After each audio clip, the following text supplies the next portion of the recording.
Bom, pessoal, então, o que a gente estava falando era da diferença da função máximo e mínimo. Máximo e mínimo com a maior e com a menor. O que acontece? Na função máximo, e eu fiz ela aqui, ó, ela vai pegar o maior valor de uma referência de dados. Na função mínimo, ela vai a função pega o menor valor de uma matriz, né, de uma referência de dados que a gente forneça como argumento da função. Na função maior e menor, a gente tem a opção de elencar qual é a ordem desse maior e menor que eu quero. Eu quero o primeiro maior, o segundo maior, o quinto maior.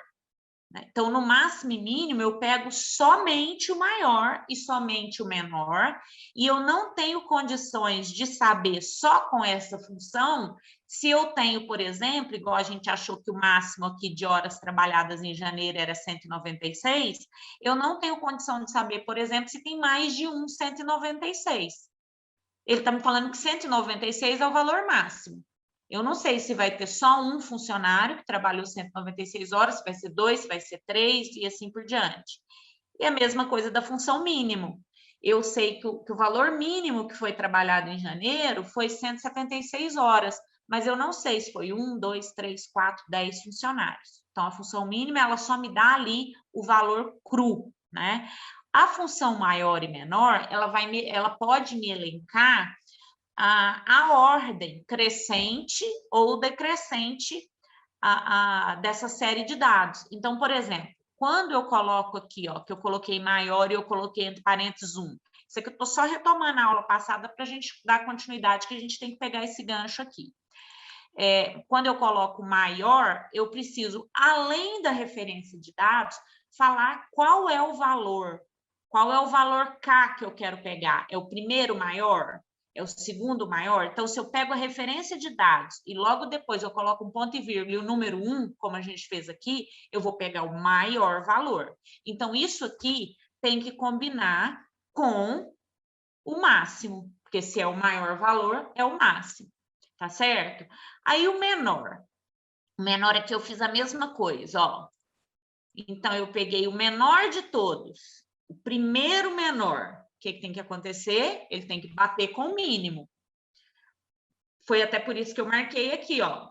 Essas duas linhas eu marquei da mesma cor, porque o maior bateu com o máximo e o menor bateu com o mínimo, tá certo? Aí a gente foi ver, vamos ver se tem aí, se o segundo maior é também 196 ou não. Aí a gente fez aqui, ó, o segundo maior. Achamos o valor 180. O terceiro maior era 176. E aí, ó, a gente parou no 176. Até o final da série, que são 25 dados, a gente tinha os funcionários trabalhando 176 horas. Então, eu tenho 23 funcionários que em janeiro trabalharam 76 horas, um trabalhou 180 e o outro trabalhou 196. Tá? Então, só com a função maior ou menor que eu consigo saber quantos desses funcionários que eu tive aí repetindo o dado, né, com o dado repetido. E aí é por isso que aí eu falei para vocês que hoje eu ia mostrar uma tratativa que a gente faz com uma função para a gente poder, então, porque daí o que eu ia mostrar, que eu mostrei para vocês ali como o saborzinho do final da aula, né? Se eu quiser, por exemplo, saber quem são esses funcionários que trabalharam 176 horas, nós vamos fazer um tratamento com essa função aqui, é isso que eu vou mostrar aqui para vocês. Olha só, antes de explicar a função índice, que é essa função que vai pegar, por exemplo, o nome do funcionário, eu vou explicar uma função que se chama CORRESP. Essa função CORRESP, ela vai me pegar a linha aonde eu tenho um determinado dado. Por exemplo, vamos lá na nossa pastinha análise e vamos anotar um número de uma matrícula aqui, porque eu não sei. De novo, eu aqui apanhando do computador, né? Mas vamos lá. Eu não sei os nomes aí. Vamos anotar o nome de uma matrícula qualquer aí, ó. Vou pegar essa da Fabiana, que é 56.364.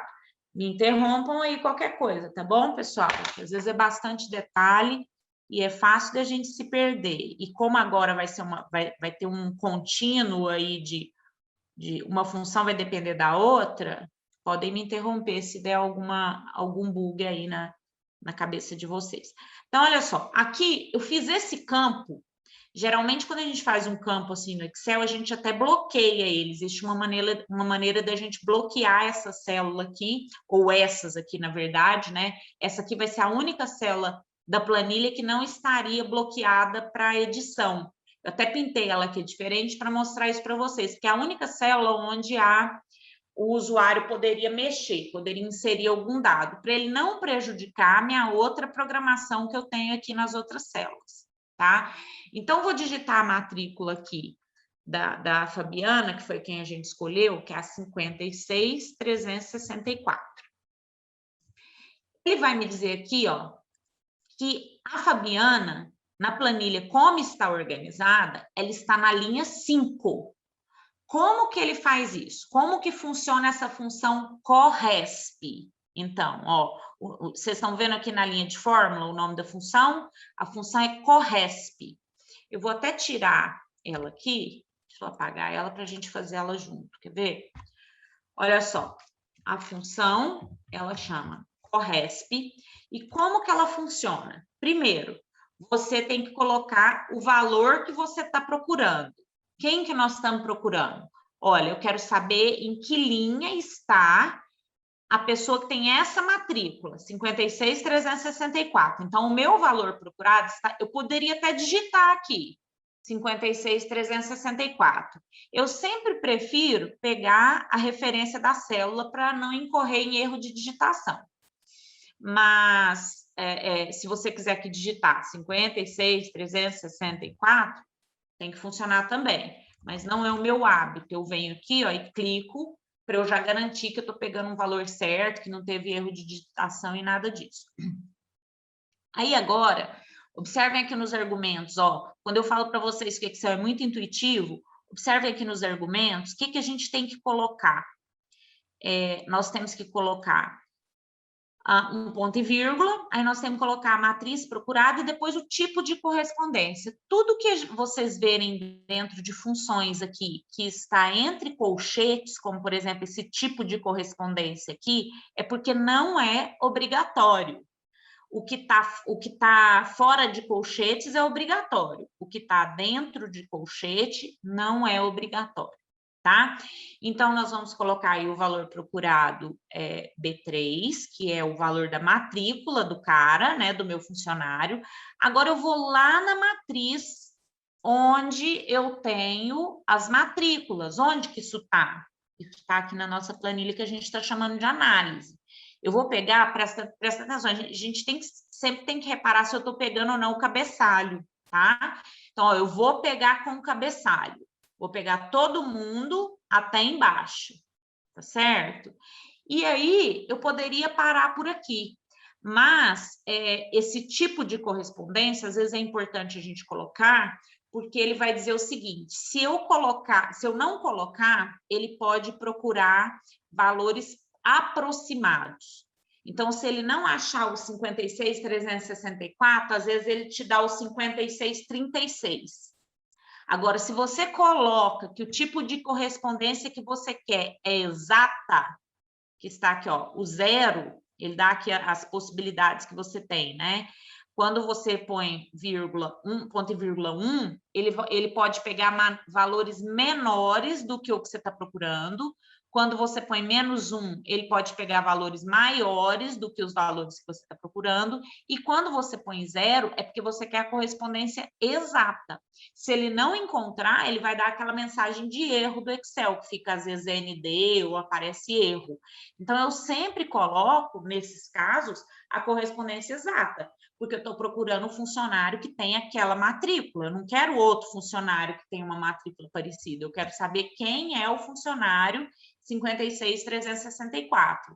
Então, eu vou descobrir aqui que ele está na linha 5, que era o que já estava lá. Entenderam como funciona a Corresp? Então, você vai pegar o dado que você está procurando, você vai lá na matriz onde esses dados estão, e caso você deseje a correspondência exata, você vai colocar o ponto e vírgula 0. Tudo bem até aí? Qualquer coisa vocês vão falando aí no chat. Alguém me ajuda aí a olhar o chat também para ver se tem alguma pergunta para mim, por favor? Algum dos meninos aí do PET ou do DA? Ok? Valeriana, me faz um favor. Clica lá no nome, na célula onde está o nome lá, Fabiana alguma coisa. Qual que é Calma.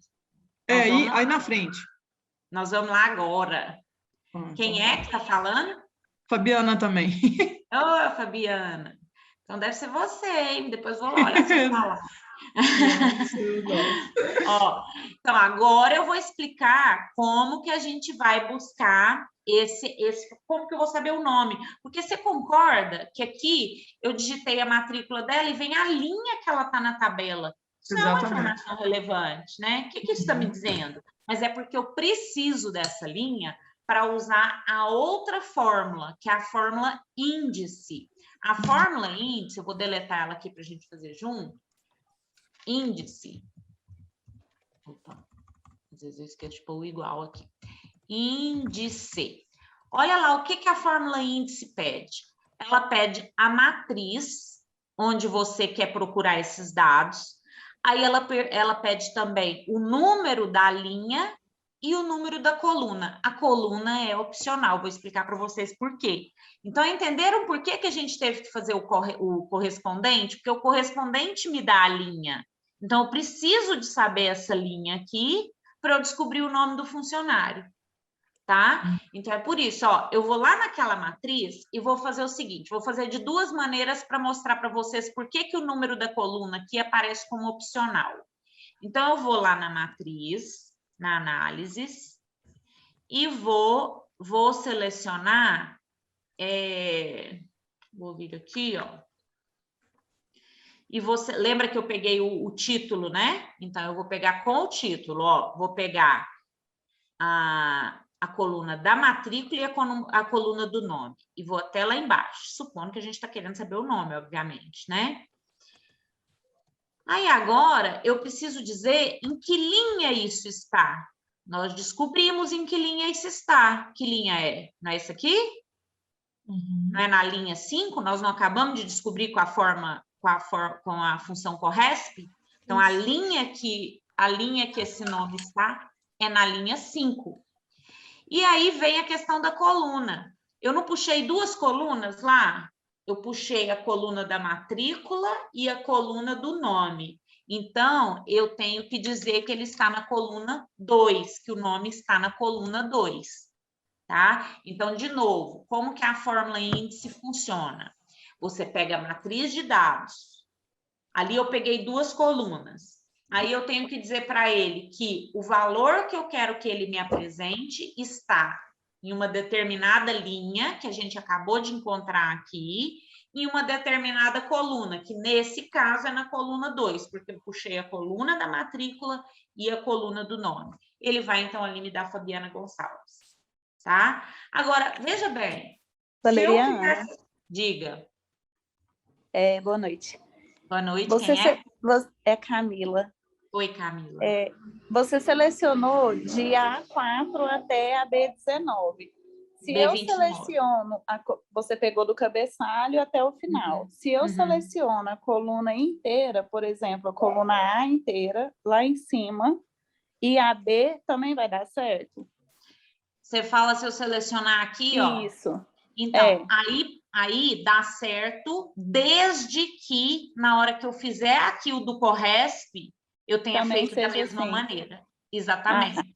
Tá? Entendi. Porque ele está me dizendo que essa matrícula 56.364 está na linha 5 a partir de onde eu selecionei. Então, ó, 1, 2, 3, 4, 5.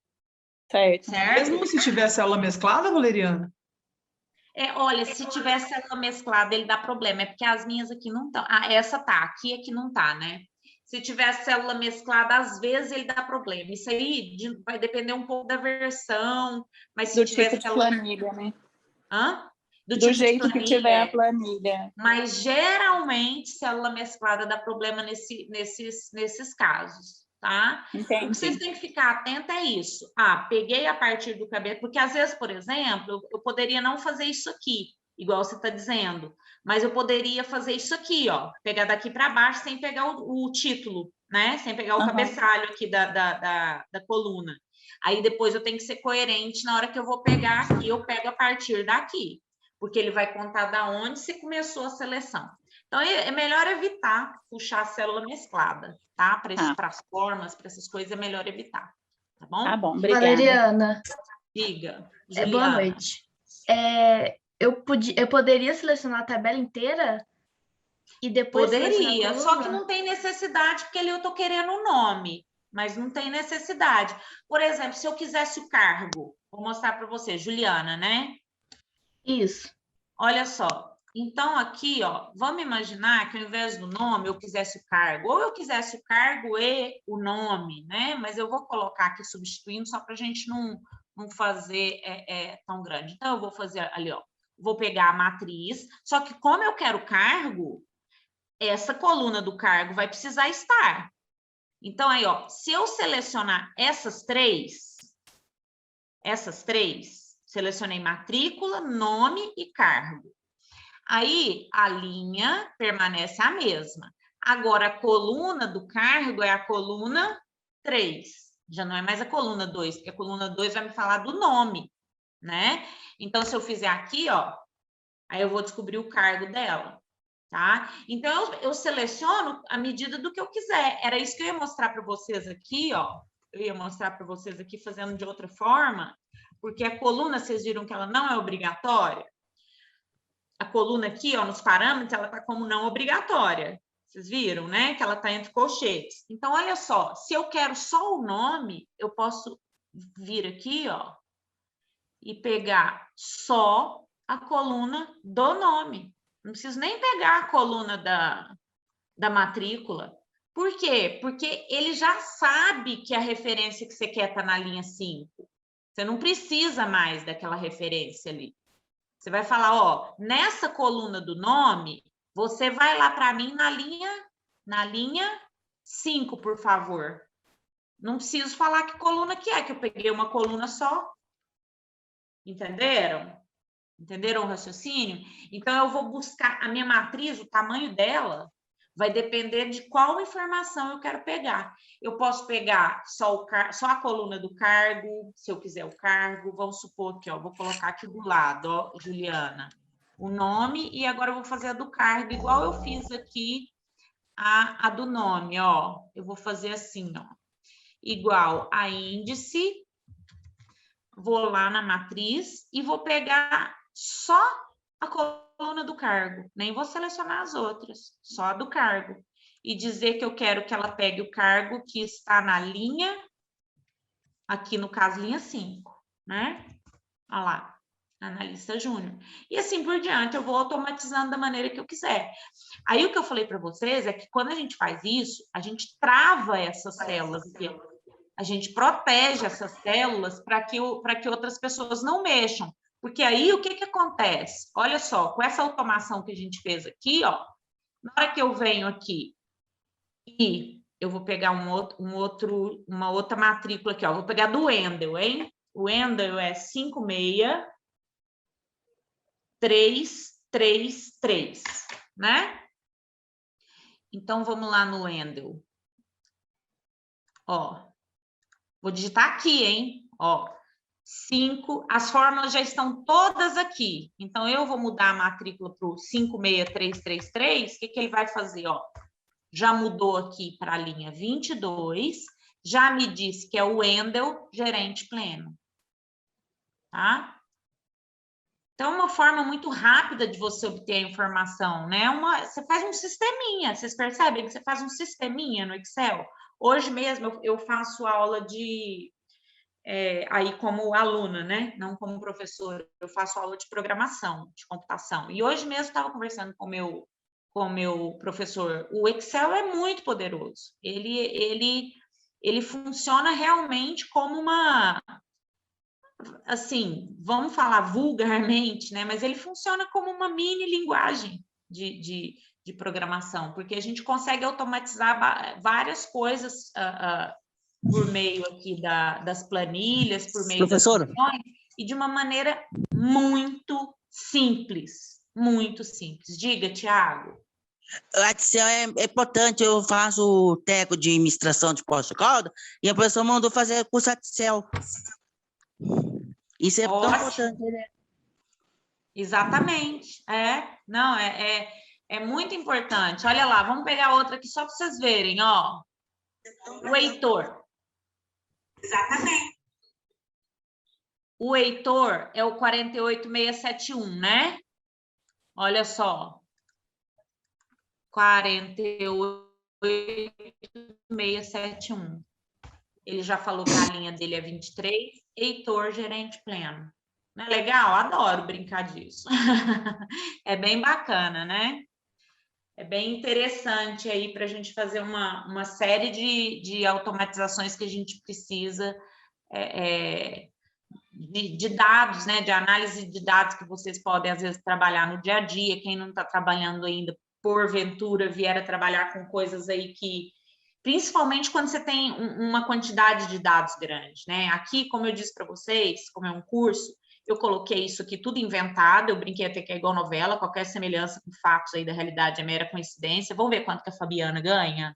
Fabiana, vamos ver quanto ela ganha. Nós vamos descobrir agora mesmo quanto a Fabiana ganha, né? Pela nossa automação. Tô brincando, viu, Fabiana? Qualquer semelhança aqui foi... Isso aqui é tudo inventado, não é retirado de sistema nenhum. Tranquilo, de boa. Então, ó, por isso que eu fiz ela bem pequenininha, com 25 funcionários, mas às vezes você tem uma planilha gigante. Então, se você tem uma automação dessa aqui, isso pode te facilitar bastante para você fazer as análises dos seus dados, tá? Vamos continuar? Podemos seguir? Isso aqui ficou claro? Tudo bem? Make it so that when people remember you, they smile. That they were touched by you in a way that really left them with something to cherish. If you have that, then you continue. Tem alguém fazendo tradução simultânea aí? Que é isso em inglês? Muito louco. Não, ué. Achei muito doido também, nunca tinha visto. Que é isso, pessoal da organização? Não é o negócio da gravação, não, professora? Parecia a voz da mulher que fala que está gravando. Não, Então, mas ela falou, se vocês têm alguma dúvida, parece que ela repetiu o que eu falei, mas ela falou em inglês? Não, pireia aqui com isso agora. Mas já foi mudado. Como é que é? Tinha uma pessoa com o microfone ligado. Mas já foi mudado. Não, entendi. A gente estava imaginando que o negócio estava mais moderno do que já é. Olha só. Então, beleza, esse negócio da gente achar aí. Isso aqui, eu posso fazer essa correspondência e esse índice com qualquer valor. Obviamente, eu fiz aqui pela matrícula para explicar, mas vocês podem fazer por qualquer valor. Aí, agora, nós vamos descobrir quem mais trabalhou e quem menos trabalhou em janeiro. Como que eu vou fazer? De novo... essas principais notícias ficam aparecendo aqui toda hora, né? Como que eu tiro isso? Gente.